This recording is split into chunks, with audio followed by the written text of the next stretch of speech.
किसी को तकलीफ नहीं लगा। तो संविधान की शपथ लेने वाले जयराम कानून से चलेंगे या कानून तोड़ेंगे? आगे सामने वाले पे निर्भर करता है। जनता की समस्या का समाधान सिद्धांत से नहीं, सत्ता से हो। सत्ता को हासिल करने के लिए आपको सिद्धांतों का त्याग इसलिए करना पड़ता है कि आपकी जनता आपको सत्ता में काबिज होते हुए देखना चाहते हैं। अकेले जयराम कैसे सामना करेंगे 56 विधायकों का? एक रहे चाहे 100 रहे, आपकी संख्या मायने नहीं रखती है, आपके विचार मायने रखते हैं। संविधान का शपथ लेने वाले जयराम जो है संविधान से चलेंगे या धमकी से चलेंगे?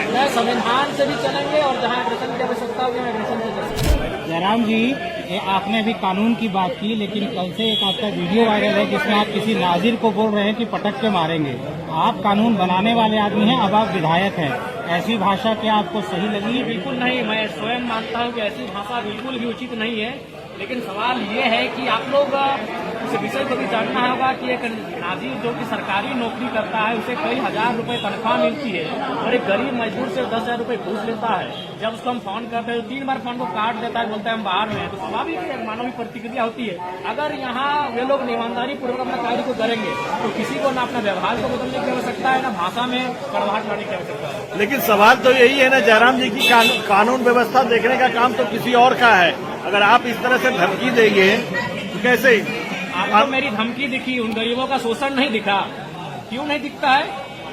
आपको मेरी धमकी दिखी, मैंने उनको कहा आपको तकलीफ लगा, उन्होंने 10,000 रुपए घूस ले लिया, किसी को तकलीफ नहीं लगा। तो संविधान की शपथ लेने वाले जयराम कानून से चलेंगे या कानून तोड़ेंगे?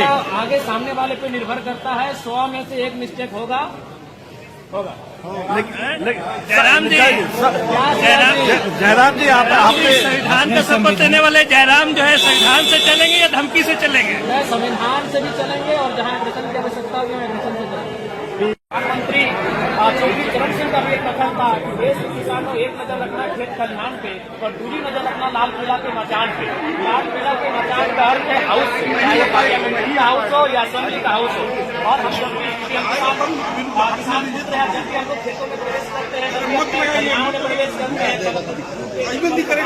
वहाँ खेती का कार्य करते हैं। तो हमारी आस्था, जो आस्था खेतों के प्रति है, वही आस्था इस सदन के प्रति होगी, क्योंकि सदन भी कहीं न कहीं हमारे लिए इसीलिए बनाया गया है ताकि यहाँ आप सबको अधिकार की बात फसल नीति का होगा, फसल स्थानीय नीति का होगा, फसल युवाओं के रोजगार का होगा। जयराम एनडीए 24 सीटें लाई, उसको कमजोर कहा जा रहा है। अकेले जयराम कैसे सामना करेंगे 56 विधायकों का? देखिए, मेरा मानना है कि एक रहे चाहे 100 रहे, आपकी संख्या मायने नहीं रखती है, आपके विचार मायने रखते हैं। तो जब मैं अपने तर्कों को यहाँ प्रस्तुत करूंगा, वो तर्क तमाम आपके चैनल के माध्यम से पूरे राज्यवासी देखेंगे, तो उनवे तय करेंगे कि जयराम महतो अकेला अपने जो बातों को रख रहा है वो 56 पे भारी पड़ रहा है या फिर 56 उन पे भारी पड़ रहे हैं, वो राज्यवासी तय करेंगे। आपके अलावा 80 विधायकों में बेहतर कौन लगता है आपको?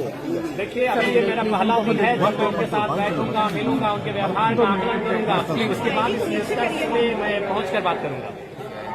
सीट पे लड़ रहे हैं हम, तो सड़क में लड़ रहे हैं, हम तो सड़क के बाहर भी लड़ रहे हैं, तो एक सीट से हम लड़ेंगे। मुद्दों की आवाज जो बार बार करते रहे, सिद्धांत पर लड़ते हैं, क्या सिद्धांत पर चलने के लिए सत्ता जरूरी नहीं है? बिल्कुल जरूरी है। मैंने अपने इंटरव्यू में भी कहा था, सिद्धांत और सत्ता दोनों विपरीत दिशा में है, लेकिन कभी कभी सत्ता को हासिल करने के लिए आपको सिद्धांतों का त्याग इसलिए करना पड़ता है कि आपकी जनता आपको सत्ता में काबिज होते हुए देखना चाहती है, क्योंकि जनता की समस्या का समाधान सिद्धांत से नहीं, सत्ता से हो। 5 साल में कभी ऐसा भी मौका आएगा कि आप सत्ता के साथ हो सकते हैं? देखिए, ये तो सरकार की कार्यशैली पर निर्भर करता है और हमारी जनता, जो 12 लाख जनता और उसके बाद जो झारखंड की जनता है, उनके प्रति जो सरकार का रवैया रहेगा उस रवैये पर निर्भर करता है।